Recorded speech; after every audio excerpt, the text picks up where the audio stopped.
जैसा कि आपको पता है कि हमने कुछ दिन पहले नादरा की पाक आइडेंटिटी ऐप के ऊपर एक वीडियो बनाई थी कि नादरा ने अब पाक आइडेंटिटी ऐप में एक अपडेट दी है कि मल्टी लॉगिन अब पाक आइडेंटिटी ऐप में नहीं चलेगा। यानी कि अगर आपका मोबाइल जो है वो किसी और के पास था और उसने अकाउंट उस पर बनाया हुआ था और पाक आइडेंटिटी ऐप की सर्विसेज भी वहां से हासिल की थी पाक आइडेंटिटी ऐप से, यानी कि उसने अपने रिकॉर्ड में कोई भी तब्दीली की या रिन्यू किया या अपने बच्चों के वेब फॉर्म बनाए या जो भी पाक आइडेंटिटी ऐप की सर्विसेज है वो उस शख्स ने उस मोबाइल से हासिल की है जो अभी आपके पास है।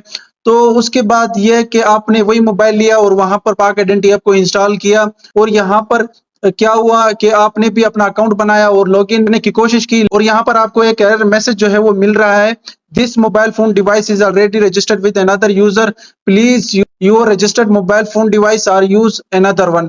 तो यहाँ पर नीचे उर्दू में भी लिखा हुआ है कि ये डिवाइस दूसरे सारिफ के साथ ऑलरेडी रजिस्टर्ड है, बराए करम अपना रजिस्टर्ड मोबाइल फोन डिवाइस या नया डिवाइस जो है वो यूज करें। तो ये मसला हमें भी आ रहा था, तो हमने क्या किया, उस वीडियो के आखिर में हमने नादरा को एक कंप्लेन भी की थी कि हमने मोबाइल जो है वो परचेज किया है लेकिन उसमें पहले किसी और का अकाउंट जो है वो ओपन था और अब हम क्या कर रहे हैं, अपने अकाउंट को जो है उसमें लॉगिन कर रहे हैं तो हमें ये एरर मैसेज जो है वो मिल रहा है। अब इसका हल क्या है, तो उन्होंने 2 दिन के अंदर हमें एक ईमेल भी भेजा है और सिम पर भी एक मैसेज किया है जिसका मतलब यह है कि यहाँ पर लिखा हुआ है, dear citizen your complaint has been resolved, your complaint number is this, you can check status of your complaint by providing complaint number at our website or contact our helpline at 1777। तो यहाँ पर उन्होंने ये कहा है कि हमने आपकी कंप्लेन जो है वो रिजॉल्व कर दी है, तो ये आपका कंप्लेन नंबर है और आप इस कंप्लेन के बारे में इस लिंक पर क्लिक करके जान सकते हैं या आप क्या करें, नादरा की हेल्पलाइन पर आप कॉल करें और उसको आप ये कंप्लेन नंबर बता दें और वो आपको इस कंप्लेन के बारे में बताएंगे कि आपका कंप्लेन में क्या उन्होंने रिजॉल्व किया, यानी कि क्या उन्होंने हल निकाला है। तो यहाँ पर जैसे इस लिंक पर हम क्लिक करते हैं उसके बाद यहाँ पर हम क्या करते हैं, कंप्लेन नंबर जो है वो इंटर करते हैं जो कि हमें ईमेल और मैसेज में रिसीव हुआ है, मौसूल हुआ है। तो उसके बाद हम यहाँ कर क्या करते हैं, आई एम ह्यूमन पे क्लिक कर देता हूँ। तो आज की इस वीडियो में हम इसके बारे में मुकम्मल जानेंगे कि क्या हमारा अकाउंट जो है इससे लॉगिन हो सकेगा। जो नादरा ने हमें इसके बारे में बताया कि आप ये तरीका करें और फिर आपका जो अकाउंट है वो इस मोबाइल में लॉगिन हो जाएगा जिसमें ऑलरेडी एक अकाउंट जो है वो लॉगिन था। तो यहाँ पर इस वीडियो में हम मुकम्मल जानेंगे। तो यहाँ पर हमें एक कैप्चा रिसीव हुआ है कि यहाँ पर आप उस फ्लावर पर क्लिक करें जिस पर ये मक्खी जो है वो नहीं जा रही। तो यहाँ पर हम इस पर क्लिक करते हैं और नेक्स्ट पर क्लिक कर देते हैं और इसके बाद दोबारा ने उन्हें हमें एक मैसेज दिया, इस पर हम क्लिक करते हैं और वेरीफाई पर क्लिक कर देते हैं। उसके बाद क्या करते हैं, ये हमारा कैप्चर जो है वो रिजॉल्व हो गया। इसके बाद हम सर्च कंप्लेंट पर क्लिक कर देते हैं। सर्च कंप्लेंट पर जैसे ही क्लिक किया तो नीचे हमारा कंप्लेंट नंबर भी शो हो रहा है और नीचे लिखा हुआ है रिजॉल्व। तो ये हमारे कंप्लेंट के हवाले से कुछ डिटेल हैं जो हमने किस तारीख को जमा कराई थी और उन्होंने हमें कब रिप्लाई किया। तो यहाँ पर हमें ये मैसेज जो है वो नादरा की तरफ से मौसूल हुआ है। यहाँ पर लिखा हुआ है, clear dear citizen, if you are using a second hand mobile phone please perform a factory reset on your device. After completing the factory reset, login into the Park Identity application and continue to avail Nadra Park Identity services regards. तो यहाँ पर जो हमने complain दर्ज की थी तो नादरा ने उस कंप्लेन को देखा और उसके बाद उन्होंने हमें रिप्लाई किया कि प्यारे शहरी, आपने जो सेकंड हैंड मोबाइल किसी से परचेज किया है तो आपको क्या करना पड़ेगा, आपको फैक्ट्री रीसेट यानी कि मोबाइल को रिस्टोर करना पड़ेगा और उसके बाद तो रिस्टोर के मुकम्मल होने के बाद आप क्या करेंगे, पाक आइडेंटिटी ऐप को दोबारा से इंस्टॉल करेंगे और उसके बाद अपने अकाउंट को लॉगिन करेंगे तो आपका ये मसला जो है वो हल हो जाएगा। लेकिन यहाँ पर यह है कि इस वीडियो में हम मुकम्मल जानेंगे कि क्या जो नादरा ने हमें ये सोल्यूशन दिया है, ये हल दिया है, क्या ये काम करेगा या नहीं। तो अब यहाँ पर हम क्या करने जा रहे हैं, अपने मोबाइल को रिस्टोर करने जा रहे हैं, रीसेट करने जा रहे हैं कि हमारा ये पाक आइडेंटिटी ऐप जो है वो काम करेगा या नहीं करेगा। तो आप चलते हैं उस मोबाइल की जानिब जिसको हमने रिस्टोर करना है। तो जुड़े रहिए इस वीडियो के साथ। तो ये जो सामने आप मोबाइल देख रहे हैं, इसी मोबाइल के ऊपर पहले एक पाक आइडेंटिटी ऐप का अकाउंट लॉगिन है और अब मैं चाह रहा हूँ कि मैं अपना अकाउंट जो है इसके ऊपर लॉगिन करूँ। तो जैसे मैं पाक आइडेंटिटी ऐप को ओपन करता हूँ, यहाँ पर ओपन करने के बाद यहाँ पर लॉगिन पर क्लिक करता हूँ। लॉगिन पर क्लिक करने के बाद मैं यहाँ पर अपना ID कार्ड नंबर और नीचे पासवर्ड इंटर कर लेता हूँ। जैसे मैं पासवर्ड इंटर करता हूँ उसके बाद आप यहाँ पर देख सकते हैं कि वो हमें यही सेम एरर दे रहा है, this mobile phone device is already registered with another user, please use your registered mobile phone device और log in with a new one. ये डिवाइस पहले किसी दूसरे सारिफ के साथ रजिस्टर्ड है, बराए करम अपना रजिस्टर्ड मोबाइल फोन डिवाइस या नया डिवाइस जो है वो इस्तेमाल करें। ये मुझे एरर मैसेज दे रहे हैं। तो अब यहाँ पर मैं क्या करता हूँ, जो हमें उन्होंने तरीकाकार बताया है कि अगर आपने सेकंड हैंड मोबाइल लिया है तो आपको क्या करना पड़ेगा, फैक्ट्री रीसेट करना पड़ेगा। तो अब यहाँ पर हम क्या करते हैं, फैक्ट्री रीसेट करते हैं, यानी कि अपने मोबाइल को रिस्टोर करते हैं। तो यहाँ पर मैं क्या करता हूँ, मोबाइल की सेटिंग में चला जाता हूँ। मोबाइल की सेटिंग में जाने के बाद यहाँ पर मैं ऊपर सर्च में रीसेट सर्च करता हूँ, या एडिशनल सेटिंग पर आकर आप यहाँ पर रीसेट का ऑप्शन जो है वो देख सकते हैं, बैकअप एंड रीसेट।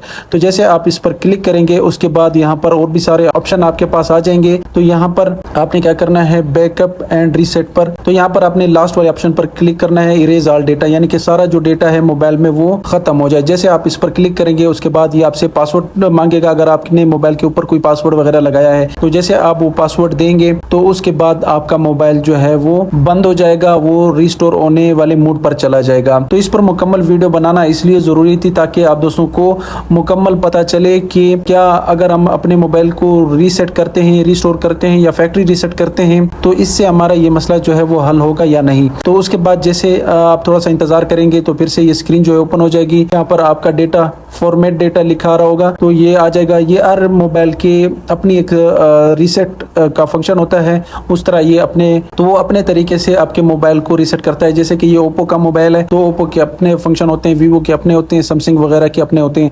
तो इसके बाद जैसे हमारा मोबाइल जो है वो यहाँ पर डेटा सारा क्लियर हुआ, उसके बाद यहाँ पर हमारे पास हेलो का एक स्क्रीन आई। उसके बाद हमने यहाँ पर नेक्स्ट पर क्लिक किया और बाकी यहाँ पर हमने लैंग्वेजेस सेट किए और बाकी जो सेटिंग है वो कर ली। जैसा कि एक रीसेट हम मोबाइल करते हैं तो यहाँ पर हमने सारी सेटिंग कर ली है। उसके बाद यहाँ पर हमारा मोबाइल जो है वो रीसेट हो गया। रीसेट होने के बाद अब यहाँ पर हम क्या करते हैं, प्ले स्टोर पर चले जाते हैं और यहाँ पर सबसे पहले हमें क्या करना होगा, पाक आइडेंटिटी ऐप को इंस्टॉल करना होगा। तो जैसे यहाँ पर मैंने प्ले स्टोर को ओपन किया, प्ले स्टोर को ओपन करने के बाद यहाँ पर सबसे पहले मुझे क्या करना होगा, गूगल आईडी को यहाँ पर लॉगिन करना होगा, साइन इन कराना होगा। तो थोड़ी देर में मैंने उसको भी लॉगिन करवा लिया। तो मैंने यहाँ पर अपने अकाउंट की डिटेल दे दी, गूगल अकाउंट की, गूगल अकाउंट और उसके बाद ये पासवर्ड। तो यहाँ पर हम क्या करते हैं, तो जैसे कि ये भी हो गया, उसके बाद मैंने यहाँ पर क्या किया, पाक आइडेंटिटी ऐप को सर्च किया और उसके बाद इसको इंस्टॉल कर लिया।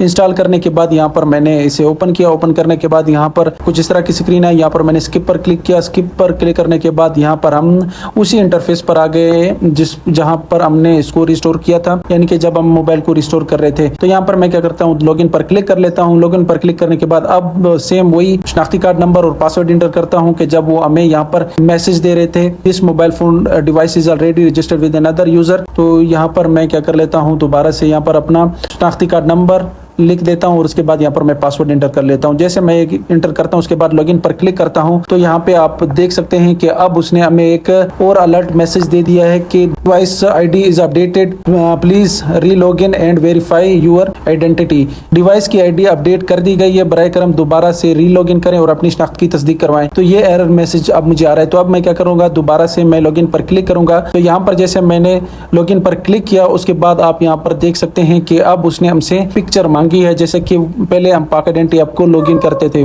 तो यहाँ पर हम क्या करते हैं, तो यहाँ पर हम कैप्चर पर क्लिक करते हैं और अपने फेस की वेरिफिकेशन करवाते हैं। तो जैसे हमारे फोटो की वेरिफिकेशन हो गई तो उसके बाद यहाँ पर उसने हमें नेक्स्ट विंडो पर भेज दिया कि फिंगर वेरिफिकेशन करवाएं। फिंगर वेरिफिकेशन पर जैसे मैंने क्लिक किया उसने ऑप्शन दे दिए, यहाँ पर 4 ऑप्शन, जो इस पर यहाँ पर मैंने दायां हाथ सेलेक्ट किया और इसके बाद मैंने फिंगर वेरिफिकेशन करवाई। फिंगर वेरिफिकेशन जैसे कंप्लीट हुई तो यहाँ पर उन्होंने हमें एक अब कोल्ड पीरियड का टाइम दे दिया कि यानी कि 1 घंटा 59 मिनट के बाद आपका अकाउंट जो है वो ओपन हो जाएगा। ये सेम उसी तरह है कि जब हम अपने जैस कैश को ओपन करते हैं किसी और डिवाइस में तो वो हमसे 2 घंटे का टाइम मांगता है। 2 घंटे के बाद हम वहाँ पर फिर अपने जैस कैश से पेमेंट वगैरह कर सकते हैं। तो अब पाक आइडेंटिटी ऐप में भी यही फीचर लॉन्च कर दिया है कि जब भी हम नया अकाउंट लॉगिन करेंगे अपने मोबाइल में या किसी भी मोबाइल में रिस्टोर करने के बाद या पहले अगर उस पर अकाउंट नहीं बना होगा तो हमसे 2 घंटे का टाइम मांगेगा और फिर उसके बाद लॉगिन होगा।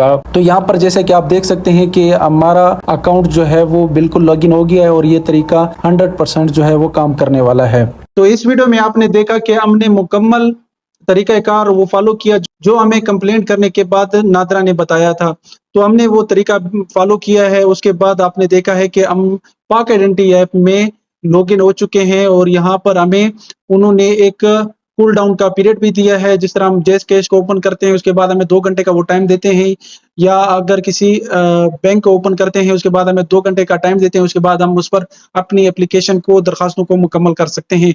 तो ये जो तरीक़ाकार था जो इस वीडियो में मैंने बताया बिल्कुल 100% काम कर रहा है। तो आपने भी इस तरह से अपने अकाउंट को लॉगिन करना है अपनी डिवाइस में, अगर पहले उसमें किसी और का अकाउंट जो है वो ओपन है।